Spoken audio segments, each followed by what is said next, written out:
رمضان رمضان رمضان يا حبيب رمضان رمضان ليتك وسلام على عباده الذين اصطفى اما بعد. کل قرآن پاک کے مقدمے سورۃ الفاتحہ پر روشنی ڈالی گئی تھی. سورۃ الفاتحہ کی کیا حیثیت ہے، قرآن پاک کی دیگر سورتوں سے اس کا کیا تعلق ہے، اور سورۃ الفاتحہ کی کتنی زبردست جامعیت ہے، اور پورے قرآن پاک کا خلاصہ کس طرح سے اس میں پیش کر دیا گیا ہے، اس کی طرف کچھ اشارے کیے گئے تھے. اب اس کے بعد قرآن پاک کی سورتوں کا آغاز سورۃ البقرہ سے ہوتا ہے، اور البقرہ کا جو لفظ استعمال کیا گیا ہے اس سے ایک خاص قسم کی گائے مراد ہے. تراویح کے بعد سورۃ البقرہ پر تفصیل کے ساتھ میں نے گفتگو کی تھی. سورہ آل عمران سے پہلے 2 تراویح میں سورۃ البقرہ پڑھی گئی تھی اور اس کا خلاصہ پیش کیا گیا تھا. پھر کل شب میں سورۃ آل عمران کا خلاصہ پیش کیا گیا. آج ظہر کے بعد کے اس درس میں سورۃ البقرہ کا آغاز کیا جا رہا ہے، اور اس درس میں ایک رکوع یا 2 رکوع کی تلاوت ہوگی، ترجمہ ہوگا اور مختصر تفسیر بیان کی جائے گی. جو میں نے ترجمہ قرآن میں جو آخری وحی کے نام سے شائع ہوا ہے، اس ترجمہ قرآن سے پہلے قرآن کے موضوعات پر مقدمات بھی ذکر کیے گئے ہیں، اور پھر قرآن پاک کی جو 114 صورتیں ہیں، ان 114 صورتوں کو کس طرح سے آج کی ایک عصری کتاب کی شکل میں پیش کیا جائے کہ قرآن کے مضامین کا سمجھنا آسان ہو جائے اور قرآن کی ترتیب سمجھ میں آ جائے. اس کے لیے میں نے 114 صورتوں کے موضوعات کو سامنے رکھ کر قرآن پاک کو 15 ابواب میں منقسم کیا ہے. ظاہر ہے کہ اس اعتبار سے ایک باب میں کئی صورتیں ہیں، بڑی صورتیں کم تعداد میں اور چھوٹی صورتیں زیادہ بڑی تعداد میں ہیں. تو قرآن پاک کو اس طرح سے پیش کرنے کی کوشش کی گئی ہے کہ آج کا قاری اس کتاب کی حیثیت سے پڑھے، اس کو یہ نہ محسوس ہو کہ آج سے 1450 سال پہلے کتاب اتاری گئی تھی اور ہمارے اور اس کے درمیان بڑے فاصلے ہیں. اتنے قدیم زمانے کی کوئی کتاب بھی دنیا میں ایسی نہیں ہے کہ جس کو آج کے دور کا قاری آسانی سے سمجھ لے.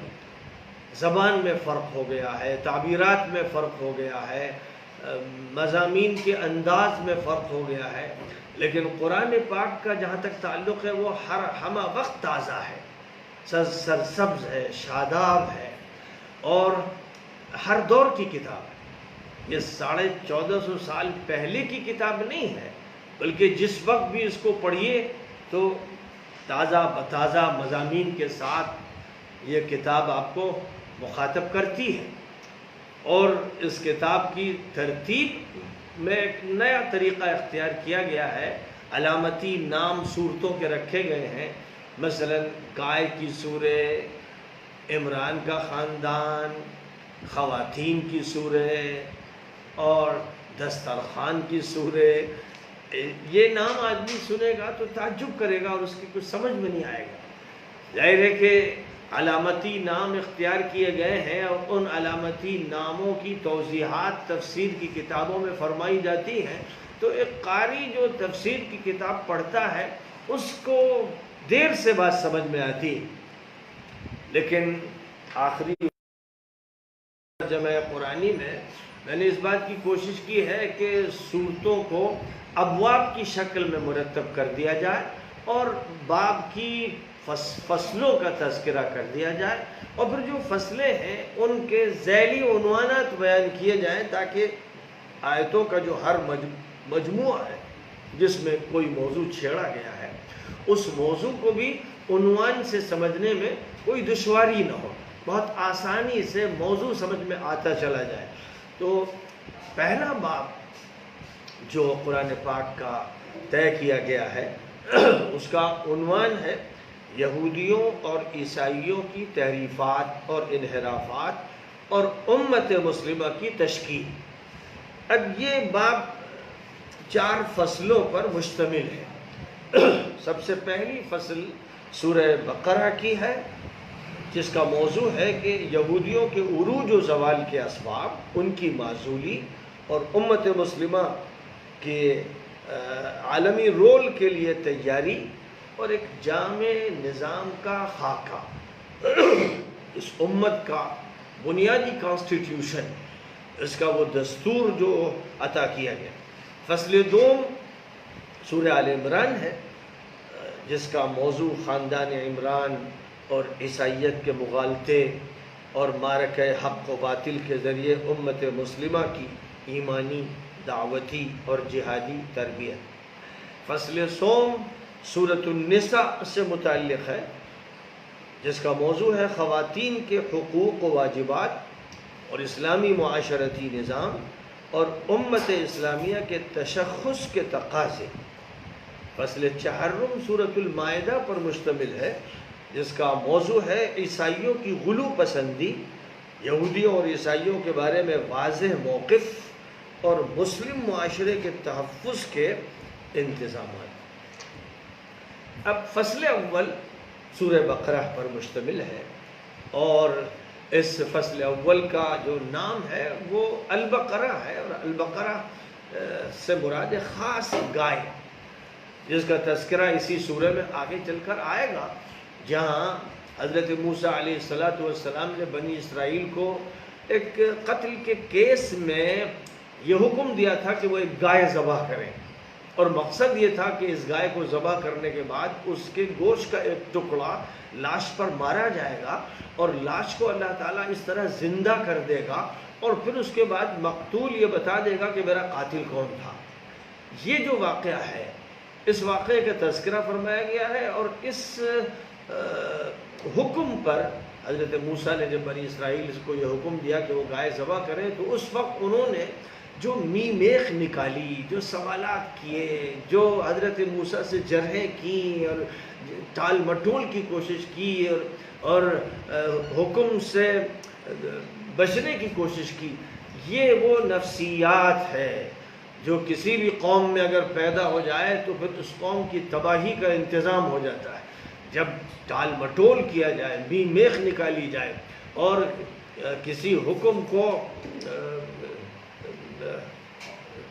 انجام نہ دینے کی کوشش کی جائے، تو اس کا مطلب یہ ہے کہ اندر ایسا بگاڑ ہے اور اتنی خرابی پیدا ہو چکی ہے کہ اب ایسی قوم قابل اعتماد نہیں رہ گئی، اور یہی وجہ ہے کہ اس کو عنوان بنا کر یہودیوں کو دنیا کے نظام سے برخاست کیا گیا، اور یہ بتایا گیا کہ مسلمانوں کو چارج دیا جا رہا ہے۔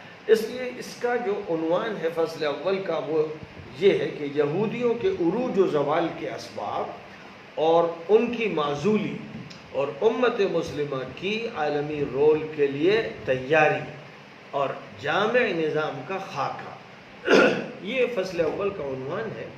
اب اس عنوان کے بعد آج کے سبق میں اس سورہ پاک کی جو ابتدائی 20 آیتیں ہیں ان کو آپ کے سامنے پیش کروں گا، کیونکہ یہ پہلا موضوع ہے جو اس فصل میں چھیڑا گیا ہے، اور اس موضوع میں اللہ تعالیٰ نے 3 قسم کے لوگوں کا تذکرہ فرمایا ہے.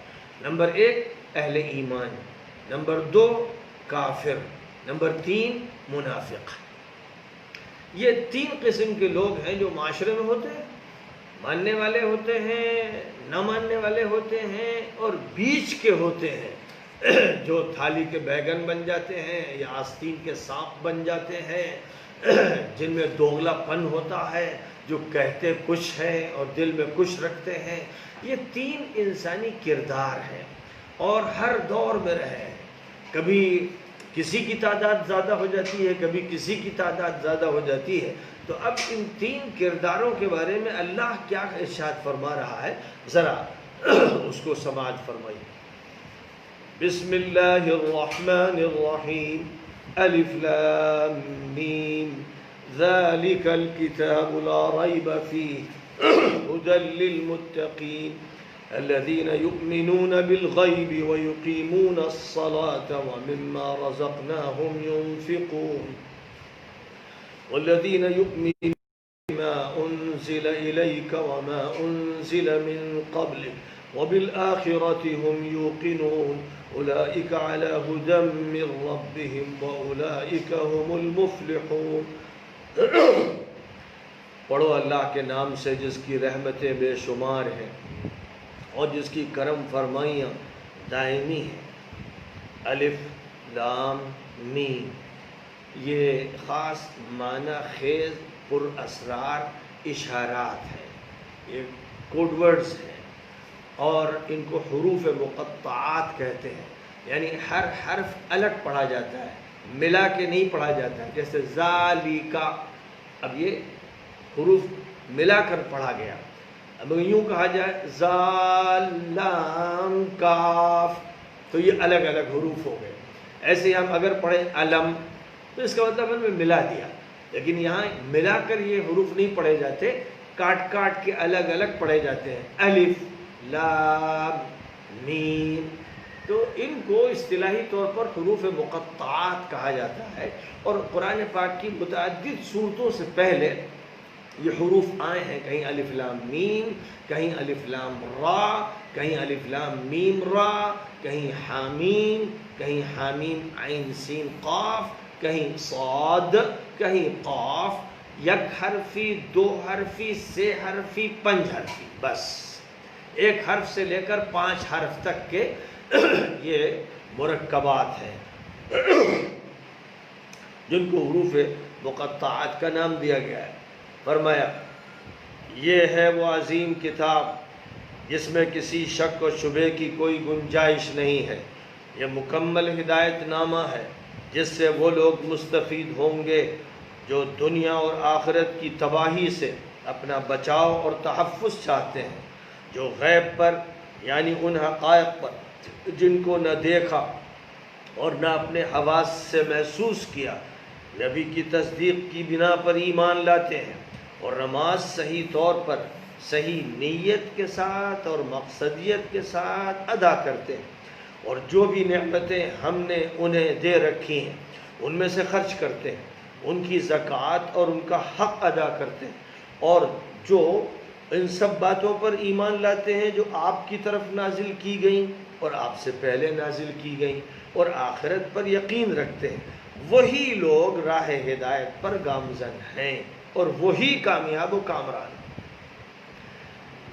ایمان والوں کا ایک خاکہ پیش کیا گیا مختصر سا، ورنہ ایمان والوں کے عقائد اور اعمال تفصیل کے ساتھ قرآن پاک میں جا بجا بیان کیے گئے ہیں، لیکن یہ ایک سمری ہے، یہ ایک خلاصہ ہے، عطر کشید کر دیا گیا ہے. اور اس میں بنیادی طور پر جو بات ارشاد فرمائی گئی ہے کہ جو لوگ باضمیر ہیں، باشعور ہیں، غیب پر ایمان رکھتے ہیں، اور غیب پر ہی اصل ایمان مطلوب ہے. جو چیزیں دیکھی جا رہی ہیں ان پر تو ہر کافر، ہر مشرک، ہر مومن، ہر ملحد ایمان رکھتا ہے. ہم اور آپ دھوپ دیکھ رہے ہیں، مان رہے ہیں. اب اس میں نہ مومن میں فرق نہ کافر میں فرق، ہر انسان اس دھوپ کو دیکھ رہا ہے، جاہل ہو، عالم ہو، چھوٹا ہو، بڑا ہو، کیسا ہی ہو، جو بھی بینا ہے وہ اس دھوپ کو دیکھ رہا ہے تو کہہ رہا ہے دھوپ نکلی ہوئی ہے. آسمان کو دیکھ رہا ہے تو کہہ رہا ہے کہ وہ آسمان ہے، زمین کو دیکھ رہا ہے تو کہہ رہا ہے یہ زمین ہے۔ لہذا جو چیزیں ایسی ہیں کہ انسان کے حاسوں سے انہیں محسوس کیا جاتا ہے، ان پر ایمان کا مطالبہ نہیں کیا جاتا۔ ایمان کا مطلب ہی یہ ہوتا ہے کہ ان چیزوں کو مانا جائے جن کو نبی کی تصدیق کی بنیاد پر مانا جاتا ہے۔ یعنی ہم محض دیکھ کر اور محض سن کر اور محض سونگ کر اور محض چکھ کر اور محض چھو کر نہیں مان رہے ہیں، بلکہ نبی کی تصدیق کی بنیاد پر مان رہے ہیں۔ ہم اس بنیاد پر مان رہے ہیں کہ اس کائنات کا مالک اور خالق اللہ ہے، اور اللہ قادر مطلق ہے، اور اللہ نے جو بہت سی چیزیں غیب میں پیدا کی ہیں، جنت غیب ہے، دوزخ غیب ہے، فرشتے غیب ہیں، پل صراط غیب ہے، قیامت غیب ہے، اور بے شمار چیزیں غیب ہیں۔ بلکہ جو چیزیں مشہود ہیں، یعنی جو ہم دیکھ رہے ہیں، چھو رہے ہیں، جن کو برت رہے ہیں، وہ 1%، 1/1000، 1/1,00,000، 1/کروڑ، 1/ارب، کوئی گنتی ہی نہیں، ان کی کوئی فیصد ہی نہیں، بہت ہی کم چیزیں ہیں جو ہم جانتے ہیں۔ اسی لیے قرآن پاک میں ایک موقع پر یہ بات ارشاد فرمائی گئی ہے کہ اے لوگو، تم کو بہت تھوڑا علم دیا گیا ہے۔ ایک زمانہ تھا کہ انسان دھوکہ کھا جاتا تھا کچھ پڑھ کر کے، ہم نے بہت پڑھ لیا، لیکن آج کی سائنس نے یہ بات ثابت کر دی ہے۔ اب سائنسداں بھی یہ کہتے ہیں کہ انسان کی جو معلومات ہیں وہ ریگستان کے ایک ذرے کے برابر نہیں، کیونکہ اس کائنات میں جیسے ریگستان کے ذرے ہیں، ویسی تو بڑی بڑی زمینیں، اور اس زمین سے بڑی زمینیں، کرے، سیارے، ستارے، پھر ان کی کہکشائیں موجود ہیں۔ یعنی دوربینوں سے دیکھ کر ایک اندازہ کیا گیا ہے کہ ان کی تعداد کا شمار نہیں۔ تو ظاہر ہے کہ زمین پوری وہی ہماری نگاہوں کے سامنے نہیں، پورا شہر نگاہوں کے سامنے نہیں، جہاں ہم بیٹھے ہیں اس کی تہوں میں سینکڑوں میل تک کیا کیا ہے، ہم اس سے واقف نہیں۔ اور اسے چھوڑیے، خود ہم اپنے سے واقف نہیں ہیں، ہمارے دماغ کے جو سیلز ہیں ہم ان سے واقف نہیں، ہم اپنی روح سے واقف نہیں، ہم اپنے باطن کی بہت سی چیزوں سے واقف نہیں۔ تو پھر ہماری جہالت کی کوئی انتہا نہیں ہے۔ ہمارے پاس جو علم ہے وہ ایک ذرہ بے مقدار ہے۔ لہذا نبی کی تصدیق کی بنیاد پر ہم جن چیزوں کو مانتے ہیں وہ ایمان کا حصہ ہے۔ اب اس کے بعد اللہ تعالیٰ نے اس مقام پر مسلمانوں کی پہچان کے لیے 2 چیزوں کو ذکر کیا ہے، ایک بدنی عبادات، ایک مالی عبادات۔ یعنی ایک طرف بدن انسان کا، ایک مومن کا بدن بھی اللہ کے حوالے ہونا چاہیے اور مال بھی اللہ کے حوالے ہونا چاہیے، اور بس اس کے علاوہ ہوتا کیا؟ مال ہر اس چیز کو کہتے ہیں جو انسان کی ملکیت میں ہوتا ہے۔ کپڑا مال ہے، پیسہ مال ہے، کھیتی مال ہے، زمین مال ہے۔ عربی زبان میں مال کا جو لفظ ہے، اور اردو میں بھی مال کا جو لفظ ہے، وہ صرف سکوں کے لیے نہیں استعمال ہوتا ہے، بلکہ ہر وہ چیز جس کی انسان کو ملکیت حاصل ہوتی ہے اس کو مال کہا جاتا ہے۔ تو جب یہ بات کہی گئی کہ انسان اپنے بدن کو بھی اللہ کے لیے وقف کر دے اور مال کو بھی اللہ کے لیے وقف کر دے، تو پھر اتنا زبردست احاطہ ہو گیا کہ پھر اس سے کوئی چیز باہر رہ نہیں گئی۔ اور پھر اس کے بعد ایمانیات ہی کے سلسلے میں یہ فرمایا گیا کہ اللہ نے جو کتابیں بھی اتاری تھی ان پر ایمان ہونا چاہیے، اور جو آخری کتاب قرآن کو اتارا ہے اس پر ایمان ہونا چاہیے۔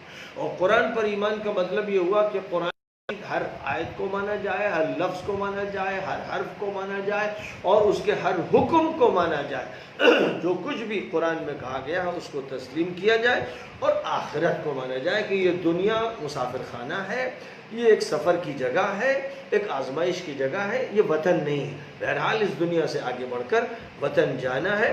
تو یہ بات بھی اچھی طرح سے ذہن میں رہنی چاہیے، اور اگر یہ بنیادی اوصاف ہیں تو پھر کامیابی پھر ہاتھ سے نہیں جانے والی ہے۔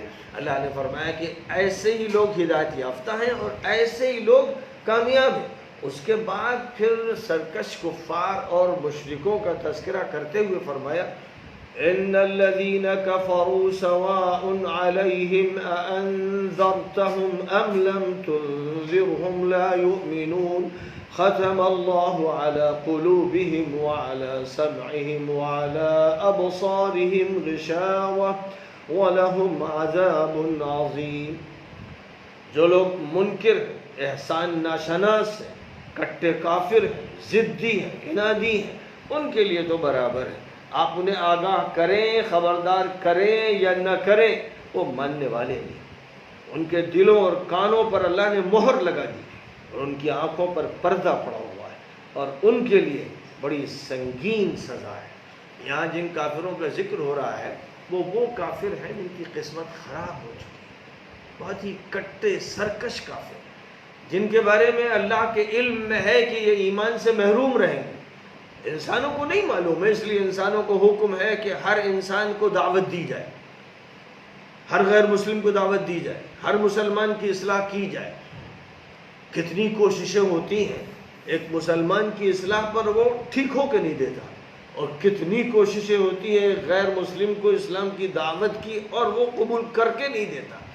یہ واقعہ ہے، تجربات شاہد ہیں، واقعات شاہد ہیں۔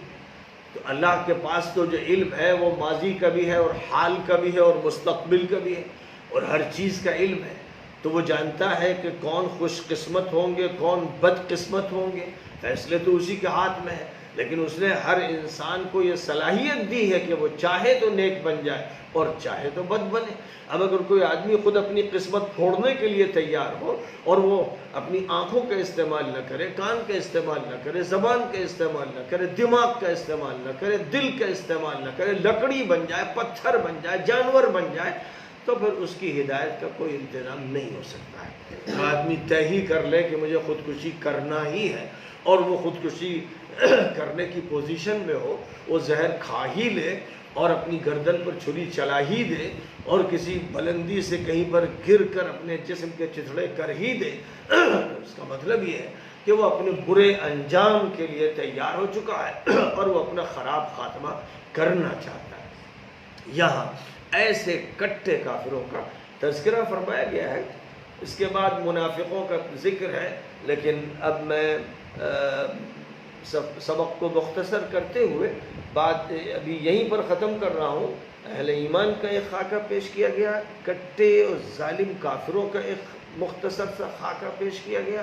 وہ تو کیونکہ مکہ مکرمہ میں، مدینہ منورہ میں، پورے جزیرۃ العرب میں موجود ہی تھے، صبح شام انہیں دیکھا جا رہا تھا، اور 13 سال نبی کو انہوں نے مکے میں ستایا، صحابہ کو ستایا، گرم ریت پہ لٹایا، سینے پر پتھر کی سل رکھی، ان کو جلایا اور جھلسایا، یہ سب وہ کرتے رہے۔ ان میں جس کو ہدایت ملنی تھی بعد میں ملی، جس کو نہیں ملنی تھی وہ کفر پر مر گیا۔ تو بہرحال ان کی پہچان مشکل نہیں تھی۔ سب سے زیادہ مشکل پہچان ہوتی ہے آستین کے سانپوں کی، سب سے مشکل پہچان ہوتی ہے منافقوں کی۔ یہ گھسپیٹیے ہوتے ہیں، یہ اچھے لوگوں کے بیچ میں ہوتے ہیں، یہ مسجد میں بھی ہوتے ہیں، یہ روزہ بھی رکھتے ہیں، یہ عید بھی مناتے ہیں، یہ آپ کے ساتھ اٹھتے بیٹھتے ہیں، یہ آپ کے رشتہ دار ہوتے ہیں، آپ کے گھر کے لوگ ہوتے ہیں، انہی میں منافق ہوتے ہیں۔ ان کی پہچان بہت اہم ہے، اس لیے قرآن پاک کی 5 آیتیں اس مقام پر ایمان والوں کے بارے میں ہیں، 2 آیتیں کافروں اور مشرکوں کے بارے میں، اور 13 آیتیں منافقوں کے بارے میں۔ ان کا زیادہ تفصیل سے تذکرہ کیا گیا ہے، اس لیے انشاءاللہ کل منافقوں کے موضوع پر گفتگو ہوگی، جو اسی سبق کا ایک حصہ ہے۔ وآخر دعوانا ان الحمد للہ رب العالمین۔